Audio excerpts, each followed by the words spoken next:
Good morning viewers. ये आपंकर plot location अटलागड़ा आप जानते समस्ते। ये अटलागड़ा भितर एक्चुअली यही लोकेशन भितर आप प्लॉट अच्छी जोटा कि आप जानते हैं रूटा कौट आपंकर जिते आप आसती भुवनेश्वर आसती या फिर जब भुवनेश्वर आप आसती कटक कटक लोकेशन रे कटक आसती तो अटलागड़ा जो पड़ो से अटलागड़ा पाखु आपणकर लेफ्ट टर्न है से नियर अबाउट आप 2 किलोमीटर डिस्टेंस हम 1.5 किलोमीटर 2 किलोमीटर हम जो आस्था मैनेजमेंट कॉलेज आप जानते हैं आस्था मैनेजमेंट कॉलेज पाखु आप टी आगे आसले बाँपटे आसले रास्ता जो सिलिकन अपार्टमेंट गोटे आप ना शुणुवे जो देखो आपन गोटा यार ये सिलिकन अपार्टमेंट ये सिलिकन अपार्टमेंट रू टी सैड एमती बुलिक आसला ये आपणकर गोटे 2000 स्क्वायर फुट आपणकर एलोजन घर बार प्लॉट आपणकर अच्छी जोटा कि आपणकर देखो जसी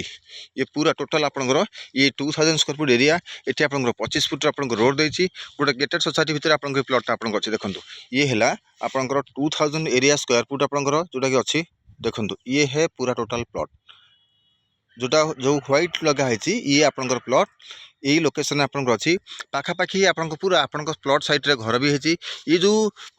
लोकेशन अच्छी इमिडिएट आप कंस्ट्रक्शन करेंगे कहीं ऑलरेडी करेन्ट आसीगला ऑलरेडी पाखे भी आप घर आप प्लॉट गोटे पट छाड़ी प्लॉट छाड़ी घर अच्छी यही लोकेशन ये प्लॉटा 2000 स्क्वायर फुट एरिया बहुत बढ़िया लोकेशन आपंकर अच्छी interest person immediate call me thank you so much.